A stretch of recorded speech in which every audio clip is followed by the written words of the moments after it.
Welcome everybody. We'll go ahead and get started in just a minute. So for everyone who's joining today, this is the last in the series of the Cancer Screening 101s. Dr. Linda Burhan-Stepanoff covered lung cancer screening. She covered breast and cervical. I covered colorectal. Today we're talking about prostate and breast and cervical. And what else, Taryn, did Linda cover? I think you got all of them. She did breast, cervical, and lung cancer, I believe. All right, wonderful. So we're really excited to finish out this 101 series. And just as a quick reminder, we are going to be launching the advanced MI sessions, which are session 4 and 5, continuing from last year's sessions of 1, 2, and 3. So we're very excited to have the continued funding from the Colorado Cancer Coalition. So given the time, I'm going to go ahead and get started. We're about 5 after 2. So welcome everybody.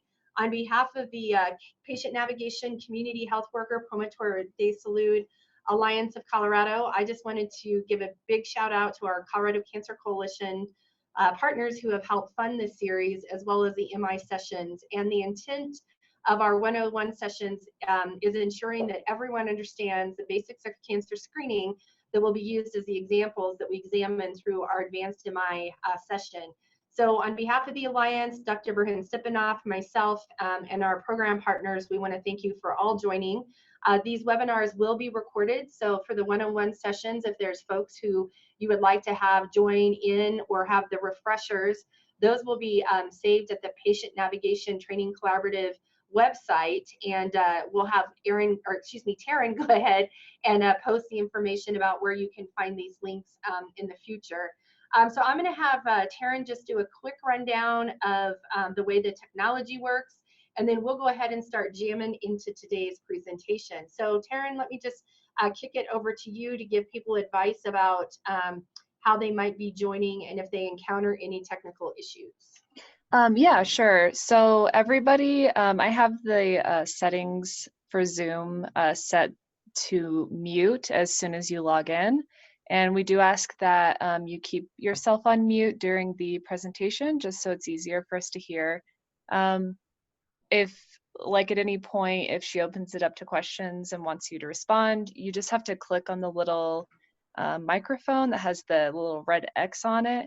Just click on that to unmute yourself. You can also chat me and I can unmute for you so that you can respond. Or you can just respond in the chat, which is at the bottom of the screen. It's a little bubble, has the 3 dots in it. And you can also send me a chat if you're having any technical issues, can't hear or anything like that. Okay, wonderful. So Taryn, and a huge thanks to Taryn, who's a graduate student in the School of Public Health, for all of her great work in supporting PNTC and all of our programs. And I do want to thank the Navigator Training Collaborative for also helping provide support for all of our work here related to all things patient navigation in Colorado. So a great resource, a lot of great valuable programming coming up this fall.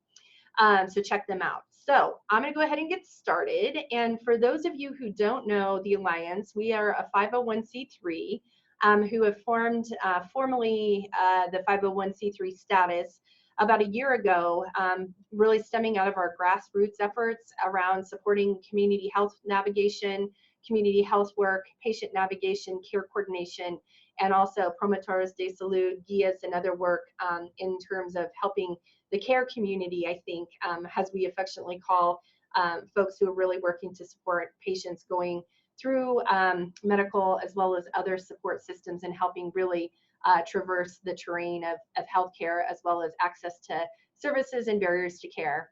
Our #1 outcome is really in the Alliance is to think about the reduction of disparities and fostering ongoing health equity. And then in terms of really thinking about our purpose, we want to ensure that community health workers, navigators, promotores really think about a long-term workforce development and become a sanctioned part of the healthcare team, part of the healthcare community, care community, and really have fair, equitable wages and move forward as a really valid part of the team in terms of thinking about workforce. So please stay tuned for more opportunities. A lot of the announcements come from me. We're also very excited that the Colorado Health Foundation has helped jointly fund the Navigator Training Collaborative and the Alliance for a series of barrier reduction webinars. And in October, we're going to be really focusing a bit around homelessness and access to services to reduce vulnerability for homelessness. So more on that to come, aka right after I present today, I will send an email about those upcoming opportunities. So the Alliance, we're really working hard to support all of your efforts and support the work. So today, in the spirit of all things cancer screening, we're going to be talking about the prostate cancer burden in Colorado. We're going to talk about prostate cancer screening, the risk factors, protective factors, talk a bit about the guidelines and methods and roles and activities of navigating patients into prostate cancer screening. So what I would say is I consider myself a colorectal cancer screening expert and a general sort of generalist in all the other areas. So I would really like to have some open discussion about the prostate cancer screening experience from many of you on the phone and share the value and information that I know from many of our partners.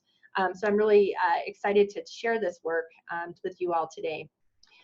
So in the chat, if we can just go ahead and have all of you note if you are seeing patients for what level of cancer screening, if you work for everyone like breast, cervical, lung, colon, prostate, if you want to just give me an idea of where you all are working, I think that would be fantastic. And by the way, there's going to be pop quiz opportunities to make sure that we're all awake and really engaged in the discussion today.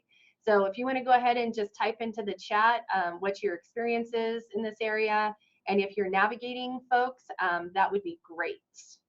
So let me see if I can make sure and see the chat. Taryn, are there chats coming in?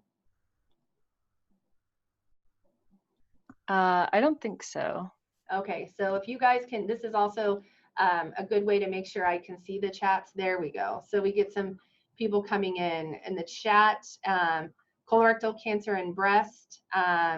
Anyone else want to use the chat feature? And I'll give you a minute to find that again, the Zoom chat feature. If you toggle down and tell again, Taryn, how people can find that feature.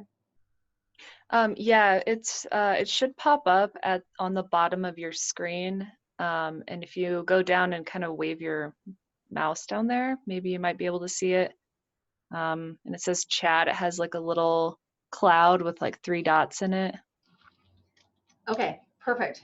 So we'll go ahead and have people go ahead and type in answers as we go. So in terms of really thinking colorectal cancer screening and women, well women screenings, colorectal and breast. Okay, so we'll go ahead and talk about the prostate cancer work.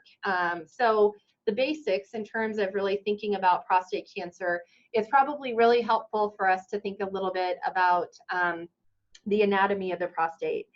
So ultimately, when we think about the prostate, we really are, of course, thinking about men and thinking about relative connectivity to the bladder and ultimately in terms of ureters and the like. But if you look at general placement in terms of just looking at someone where the prostate is located, this is what you'll see. So typically below the midline, and it sits right below the bladder, and that's usually typically considered probably the biggest hallmark of what the prostate is and where it's located.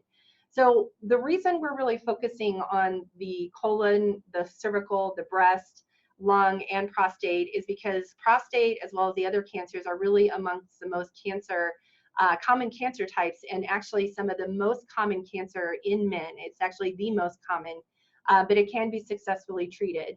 So what we're going to be talking about is that prostate cancer has some really good opportunities for prevention, but there's also some complexities as well. So if we think about, again, so thinking a little bit about where we saw again in the midline or in the general look, if you're looking at someone front on and then just a normal view of a person, you see the prostate, you see the bladder, but if you see a cross section, such as this photo here, you can see definitely from the male anatomy that ultimately it's walnut sized essentially. It's between the bladder and the penis, and the prostate is just in front of the rectum. It's divided into several anatomic regions, but most prostate cancer starts in the peripheral zone or the back part. So this is going to become very prudent to our discussion because of the digital rectal exam, and then thinking a little bit about some of the inflammation. So just to kind of give us a general sense, this is what we're talking about when we're talking about the ultimately the prostate. So it's the kind of, and I don't think you guys can see my cursor right now, but it's more of the kind of peach colored underneath the bladder, connected down with ureter, the penis area. You can also see the rectum behind, and then ultimately you can see the rest of the male anatomy towards the front. So I mention this because I think it's really important, and I've noticed this within colorectal cancer particularly as well, giving folks and thinking about how we explain to patients about the anatomy is really crucial for people to understand screening, prevention, and also signs and symptoms, and giving folks a general idea about what is the prostate, what does it do, is also really important in our work and our understanding, as well as really helping educate patients. So ultimately, the prostate is really thinking about the protective nature and nourishment of sperm, particularly during the reproductive years. It's important for reproduction because it supplies the seminal fluid, which mixes with the sperm for the testes, and it helps sperm to travel and survive. So the prostate is, of course, something that's very essential for sexual reproduction. And even a lot of times within young folks who have prostate cancer or have prostate issues, a lot of times that thinking about reproductive preservation is something that should be considered as well. So it's really helping to make sure that sexual reproduction and sexual health is right intact. So if we think again about prostate cancer in Colorado, we know that in terms of incidence overall, prostate is right below breast cancer, and it is actually the leading cause of cancer in Colorado. So incidence, right? The number of new cases who are diagnosed with cancer, prostate is right in that bucket. So it's a fairly common cancer. The good thing is that it's not within the top 5 of mortality, or it is it's not the number 1, but it is within the top 5 of mortal cancers. And so again, you'll notice that we are really focusing on the preventable cancers and those that have screening guidelines. So breast, lung, colorectal, skin cancer to a certain degree, although we're not covering, those are the ones that really have good detection tests, early detection or prevention methods.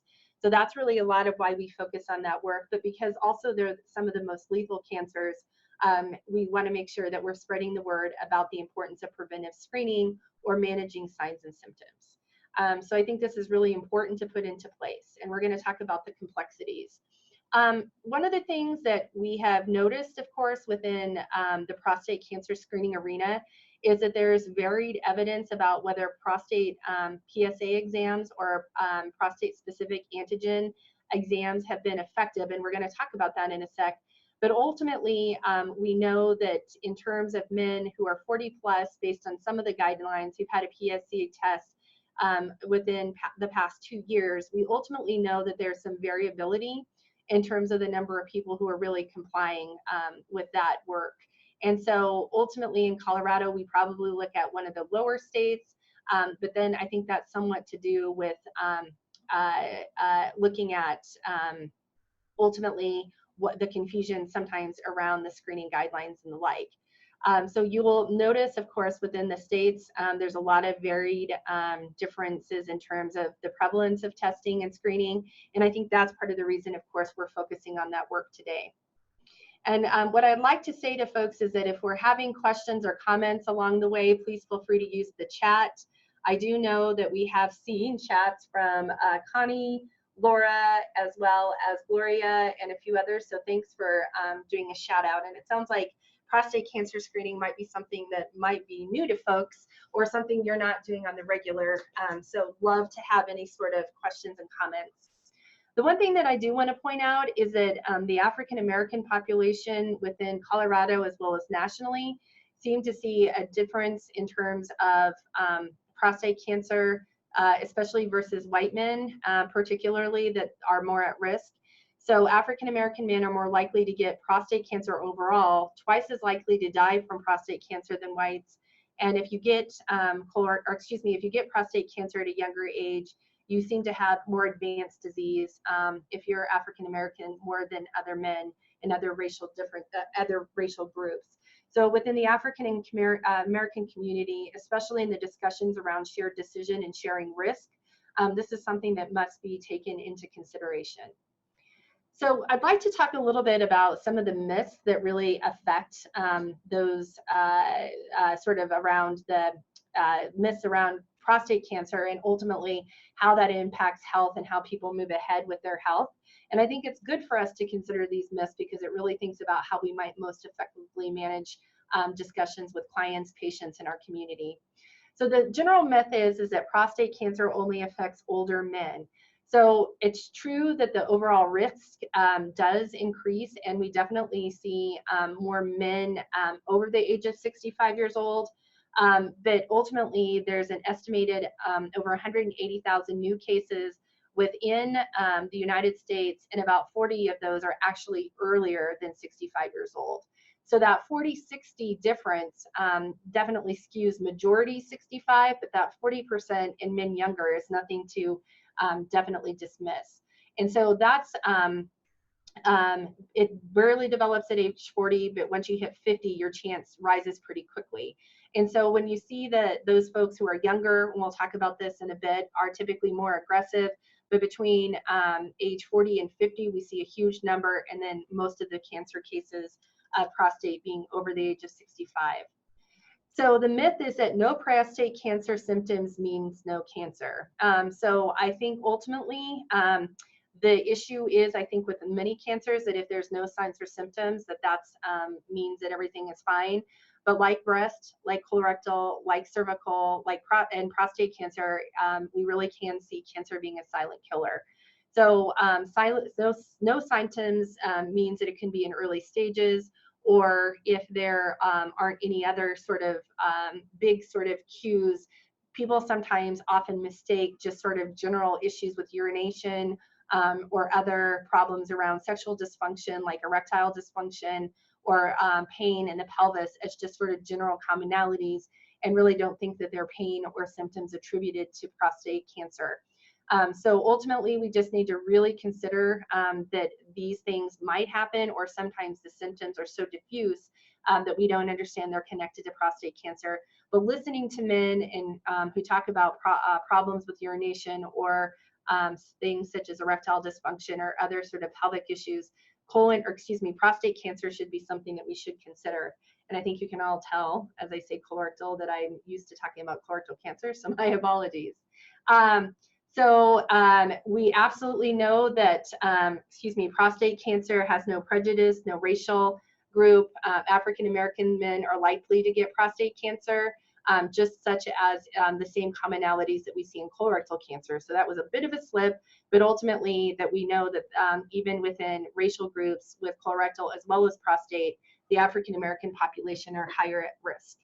So let's talk a little bit further also about the ultimate issues that lead to the cancer development. So ultimately, we know that even with prostate cancer, lifestyle, environment, hereditary risks, those are all additively called risk factors. And we know that after a period of time, because of those with age, that we will actually see the development and opportunity for cancer and develop at a higher rate over time.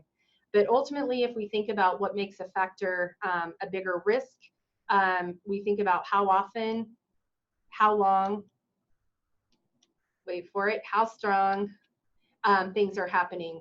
So ultimately, if you hear about prostate cancer, you're ultimately thinking about typically the risks. Age is again the biggest risk factor, as we've seen. Some men are at increased risk for prostate cancer because of a connection with family history. If you have a prostate, of course, the chance of having cancer by default is there as well. We've talked about African American men are dying and developing prostate cancer at more of an advanced rate. People who have a first-degree relative, in addition to general family conditions, are at increased risk, and men with 3 or more first-degree relatives or 2 close relatives on the state side of the family might be something that also connect as well. And I think at this time, in terms of sexually transmitted infections and diseases, diet and obesity are definitely areas that they're considering that might be connected to prostate cancer, but that's still very much under consideration at this time. So these are definitely some of the risks. So if we talk about the symptom, again, how often, how long, how strong, these are the kind of things that we need to think about for symptoms. And then ultimately our risk of having in the family when we think about the connectivity based on others or ultimately just inherent traits, most of these are really connected. But we do, of course, again, in number 7, we're really starting to think about how environmental issues as well as diet, obesity, and sexually transmitted infections and diseases really play into this. But when we think about hearing the how long, how often, how strong, we want to think about also that in relation to symptoms. So ultimately, what does silent disease mean? And we kind of covered that again, ultimately, but question, what does silent disease mean? And I will have you guys write that in the chat. Most of the time, prostate cancer is a silent disease. What does that mean? If we can have some people write that out, so I'm not the only one participating today, that would be fantastic. What does silent disease mean? So if you want to type that into the chat, that would be great. Bueller, Gloria, Laura, Connie, anybody? I think there's several other people.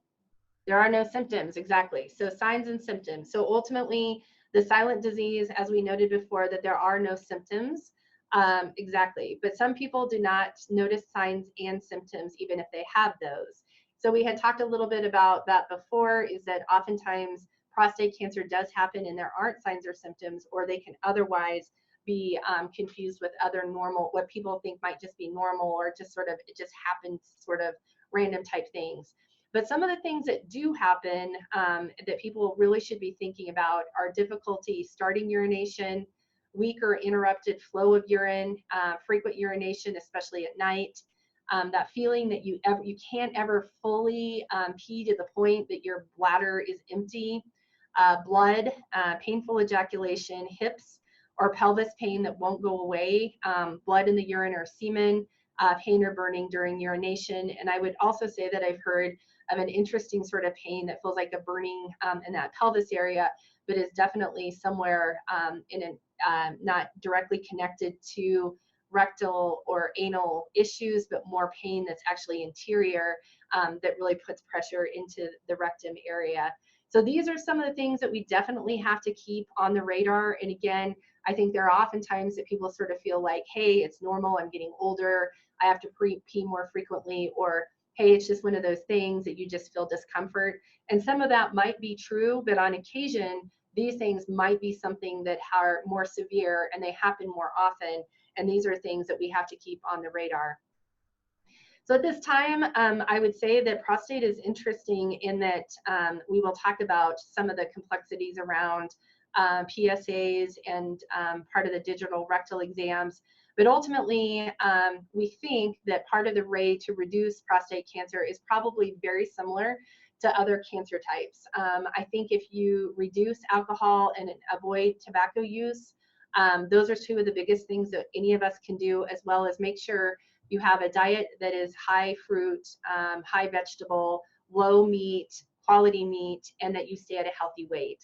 But in truth, a lot of the risk factors, as I pointed out before, especially around STDs, STIs, are not fully understood about their impact in developing prostate cancer. And I think there's other types of nutrients and specific vitamins and minerals that they're further investigating in terms of looking at prostate reduction. So again, healthy diet, healthy lifestyle, making sure that our patients, in addition to screening, are thinking of primary prevention is something that we should really consider. So let's talk about the basics of prostate cancer and screening for prostate cancer. So in 2012, the United States Preventive Services Task Force, which is USPSTF, changed its position from shared decision-making to actively recommending against screening all men for prostate cancer. And one of the things that I want to say is that ultimately, in terms of the data around ultimately doing a PSA test or prostate-specific antigen test, a blood test, to look for these levels that might indicate prostate cancer.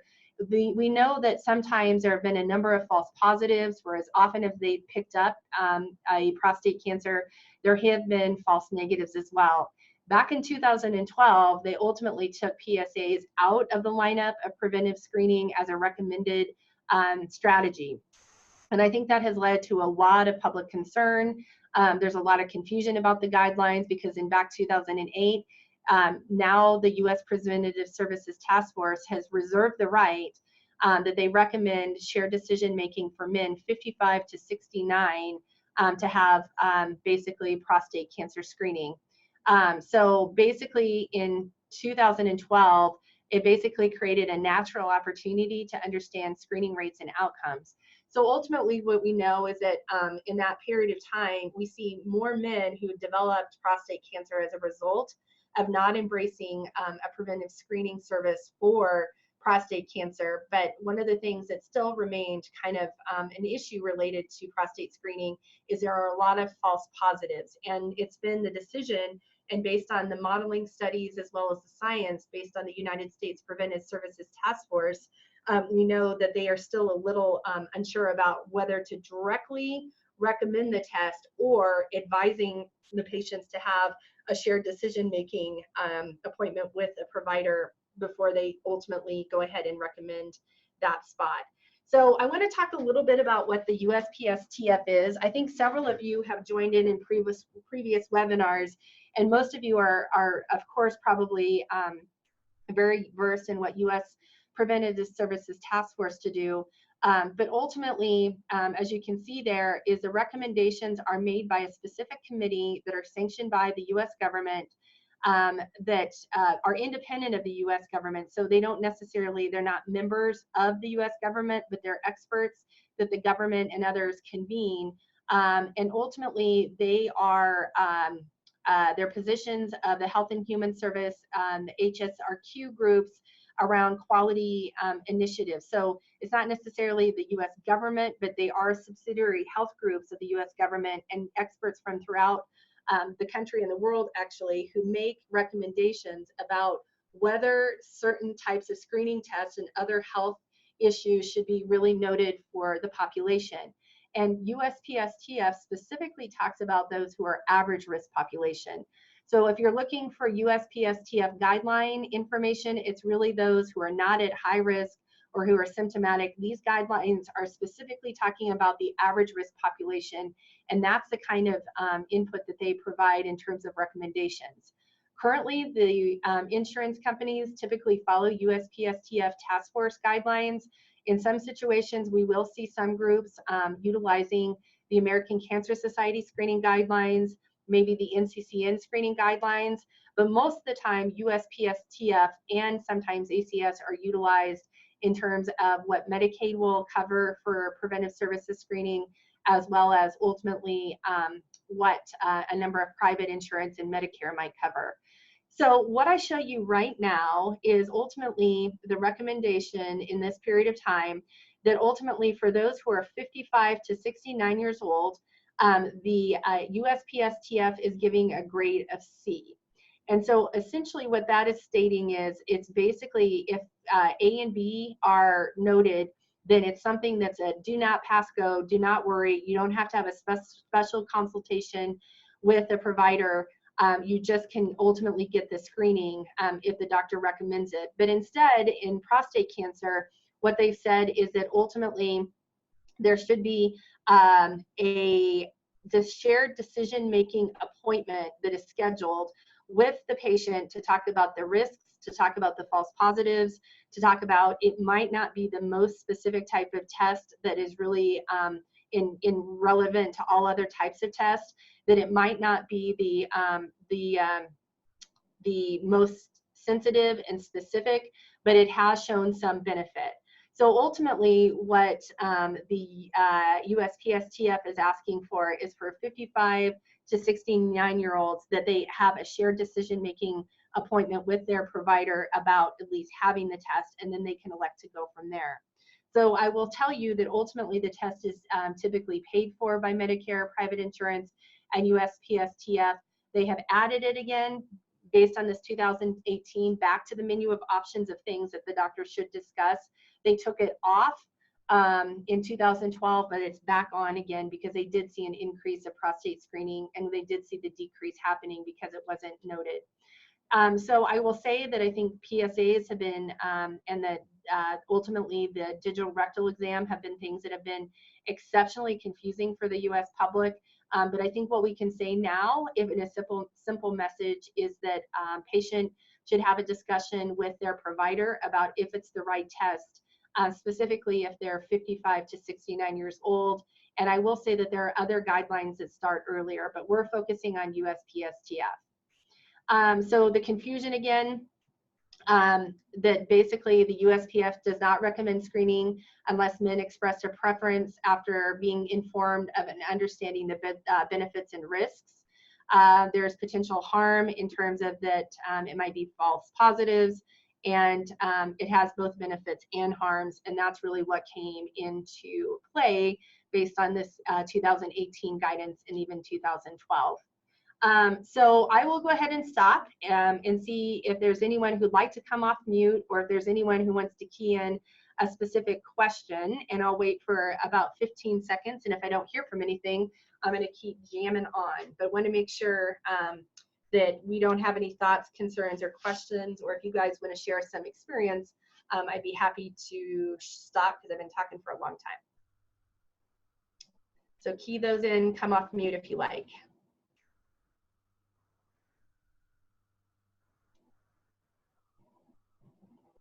Okay, we're going to go ahead and keep going. So a specific discussion around what I've been mentioning as the PSA, and it's not public service announcement, is prostate specific antigen, is the type of test that's ultimately done and performed.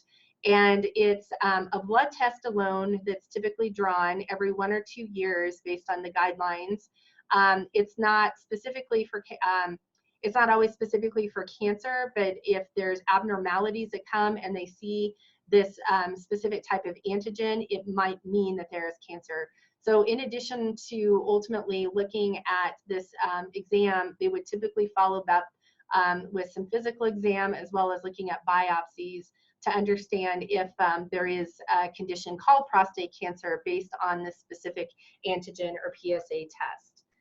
So ultimately, this is the test. And again, I think one of the concerns has been with PSAs is that that of all the cancer screening tests that are out there, it's probably not the most specific, and it's not necessarily taking out all the false positives, false negatives.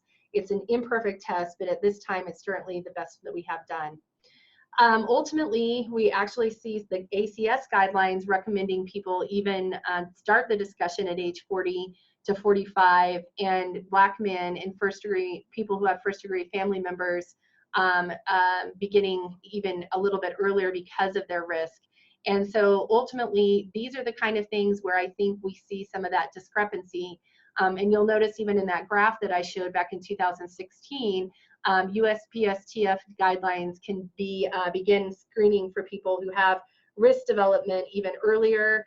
USPSTF has ultimately decided for the 40 to 54-year-olds that at this time that they don't want to make any specific recommendations about doing tests as well. So I think this is part of the thing that we really experience a bit of a conundrum, is when we're seeing guidelines being a little out of sync.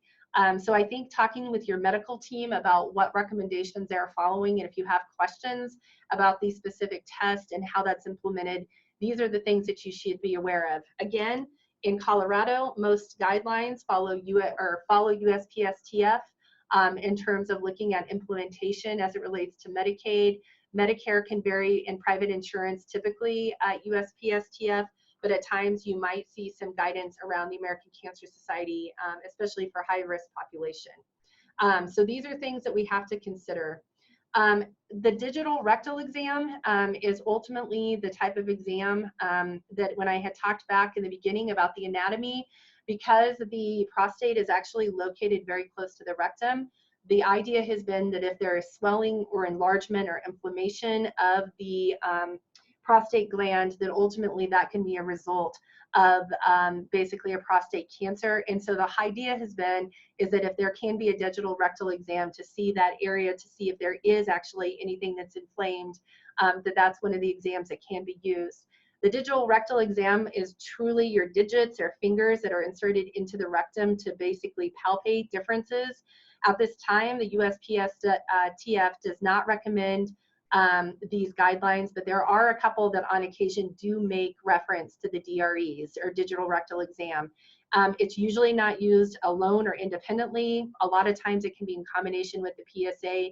The USPSTF does not recommend this, but it's not unusual that if a patient is in care of a physician and that there is some thought that prostate enlargement, or there might be prostate screening or prostate cancer issues, that people will do a DRE just to understand if there's something anatomically that might be happening as well. So this is not a blood test. This is not an indicative test. It's really to kind of probably substantiate if there's a PSA that comes through that looks like it's positive. This is some of the type of physical exam that might happen. And again, USPS does not recommend this, but other types of guidelines talk about doing this in concert with the PSA. So as I mentioned previously, a lot of ways to know that if there is a prostate cancer going on after a PSA test, or sometimes if a DRE is done, is ultimately that a biopsy will have to be taken, and then that's when they can confirm that there is truly a prostate cancer in development.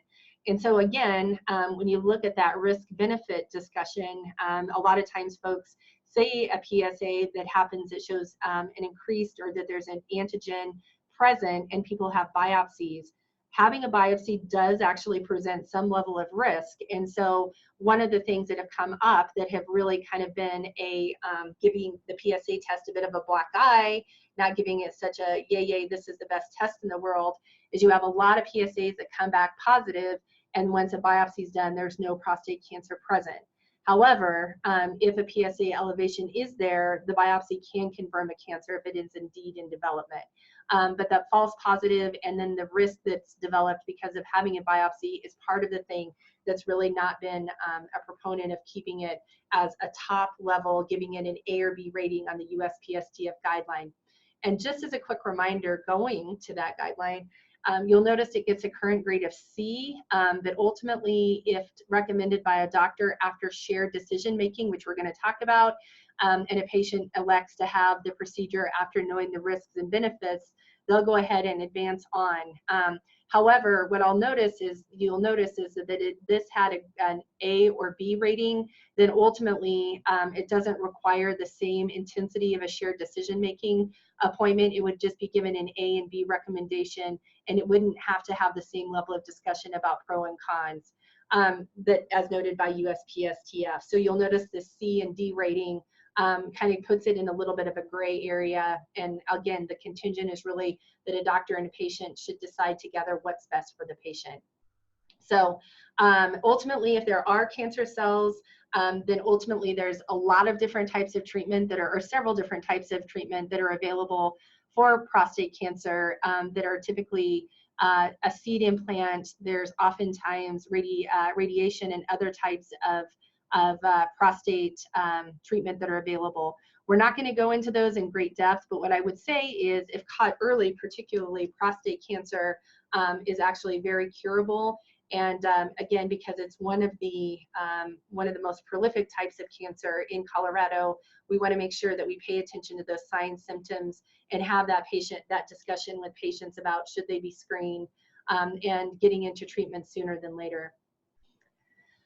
So ultimately, opening up that discussion around guidelines, it says that at least starting the discussion with people at 50 so that they get started at least at 55 years old is something that should be considered.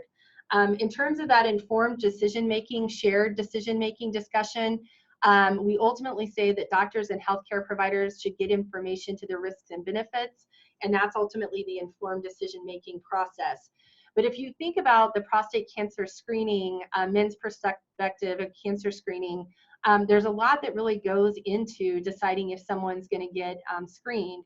And we know that there are social issues, so trusting those individuals, motivating them, whether they're close enough to get the exam, overcoming those fears, confidence they can get it done, peace of mind, what to do about false positives, what to do about false negatives, understanding that the PSA test isn't perfect, avoiding certain types of behavior sort of modifications. These are the things that we really have to consider when we're thinking about the perspective of our patients and what's going on. But part of these things are things that should be considered in terms of the shared decision making, but ultimately things we have to consider as navigators, care coordinators, community health workers, and the work that we're doing with men in terms of thinking about that shared decision making component. And ultimately, I just want to say that I think everyone is clear that shared decision making should be something that should talk about the health benefit, the health, the causes, the concerns, the ups, the downs of a specific test. But again, with PSA, they are saying it should be a very dedicated conversation so that patients know really kind of the complexity of the exam. But I would say that that should probably happen, of course, with all types of cancer screening, and it should, but because of the complexity of this specific exam, they even pointed out more so. So what we do know is that right now that Medicaid has taken into consideration people who are 50 and over getting screened, especially for African American men. Looking at those who are at higher risk can actually start as early as age 40. USPSTF guideline is a little 55 to that older age group, but Medicaid in general pays for this group, so that if people want to use different screening guidelines, if they want to really think about the risk categorization, this is typically what Medicaid has covered for. And so I think, again, having those conversations with patients sooner than later, understanding the types of benefits that they have, but by and large within Medicaid and in Colorado, this is what we're seeing. So ultimately, oh, I'm sorry, really quickly, that's the private insurance, but ultimately Medicaid is paying also without copay according to Health First website. So that should be Medicaid here, and here is ultimately men who have this sort of coverage are basically no copay, and exams per year, one per year is what's noted as long as there's a shared decision-making appointment. And then right now, we do know that Medicare covers the PSA test also for people who are 50 and over, but Medicare often times looks at the PSA and the DRE together, and that if there is no co-insurance and no Part B deductible for the PSA test. So ultimately, this is something that we're seeing by and large, that there aren't a lot of copay issues as it relates to Medicare, Medicaid, and even private insurance. So ultimately, for private insurance, and I'm sorry, this one, the titles got flipped here, but ultimately we see that even private insurance, this is a case.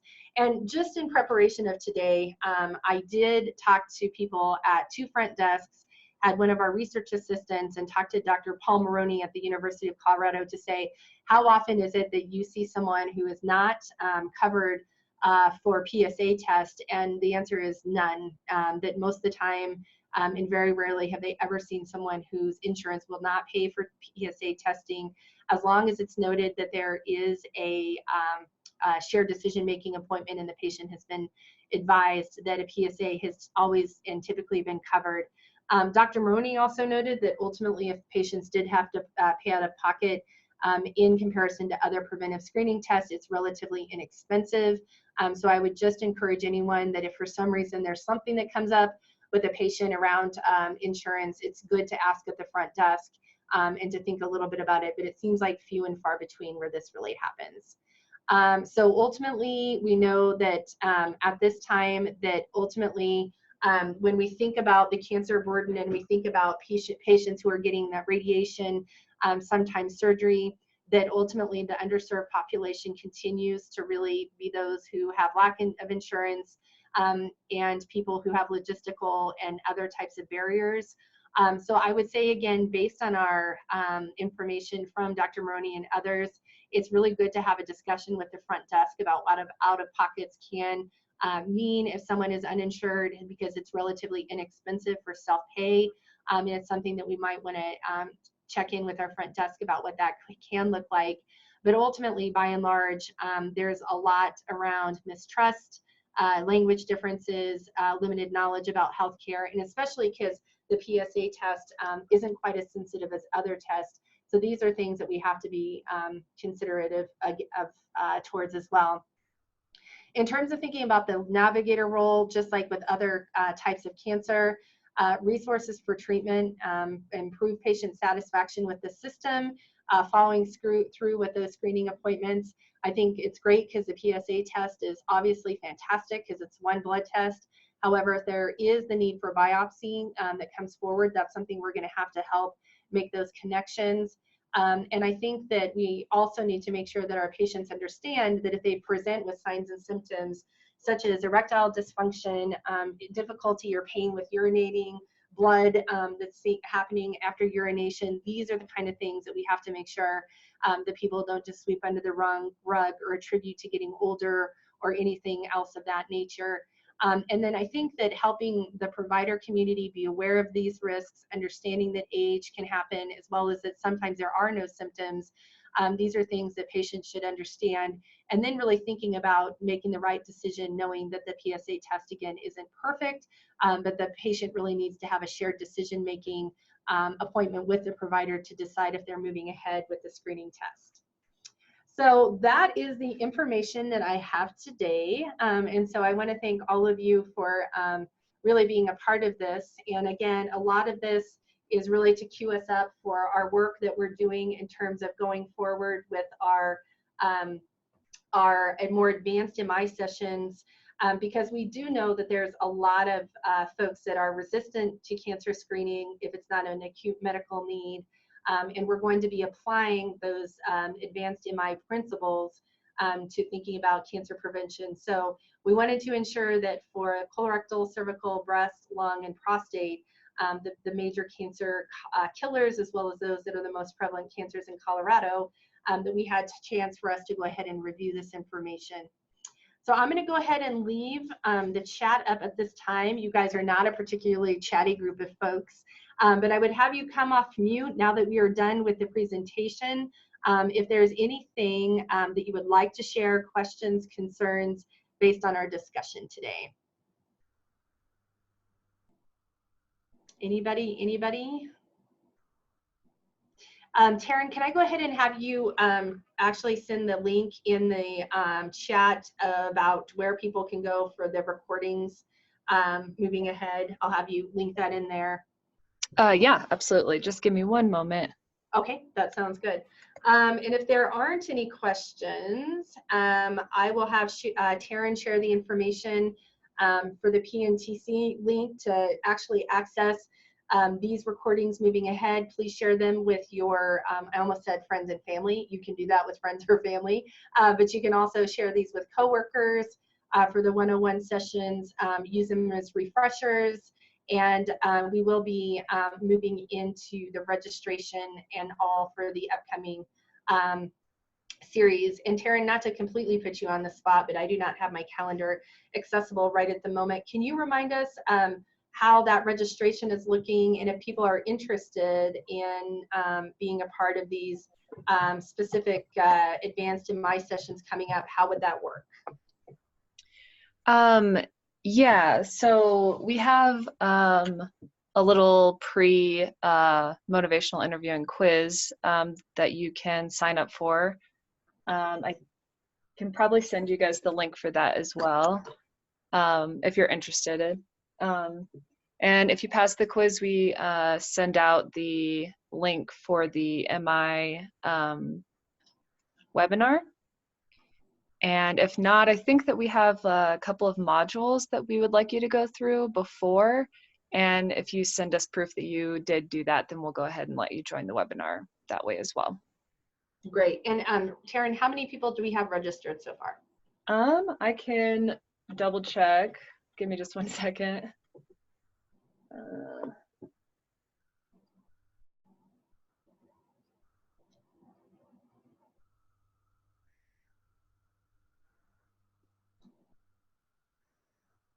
Okay.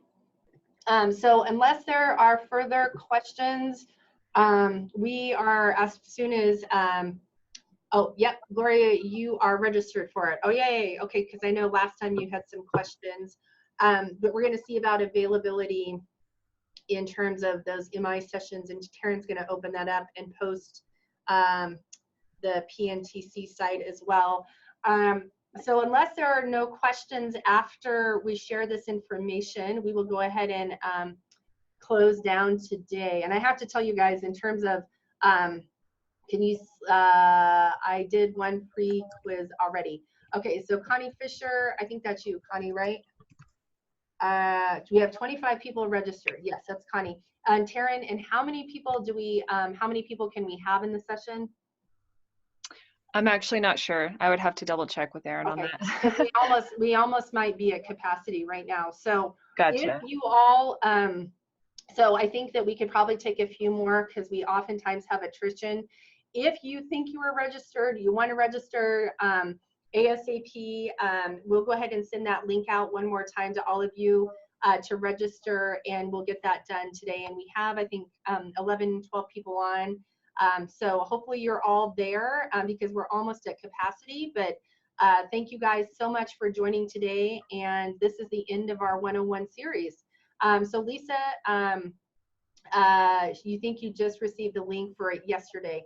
Okay, sounds good. So Lisa, we will check to make sure you're there. And then I do want to remind everybody that you have a pre and post for every one of these 101 webinars. So just make sure that you've actually registered for the MI sessions and it's not just for one of these 101 sessions. And thank you, Connie, that you learned a lot as usual. I'm glad to hear you say that. I also learned a lot in this process too. I thought I knew more than I did about prostate cancer before I put this presentation together and discussed a few things with Dr. Maroney. So I too learned, and I'm glad we could share this with all of you. So we will double check on those registrations. Taryn, if you want to go ahead and share your the PNTC link about whether people can find the 101 sessions and how they can contact you to make sure to see if they're registered, or email that to folks, whatever's works, that would be great. Yeah, I have that link somewhere. I just need to dig around a little to find it. I can also, and I think I've been doing this for the other webinars, I'm going to be sending out a post survey for you guys to do for the prostate cancer, and I can add the link to the email that I'll send out. Okay, that sounds great. I'm otherwise they should all be on just the regular PNTC website. Okay, and we'll just go ahead and Patient Navigator Training Collaborative. Okay. That sounds good. And for anybody, Patient Navigator, let me find it real quick and link that in. My email is running slow.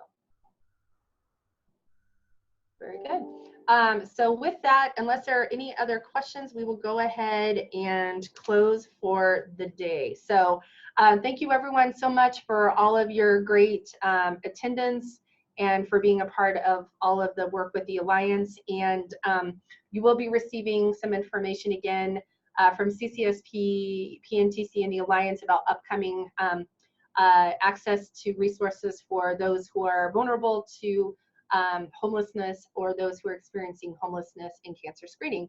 So thank you guys so much. Have a great day.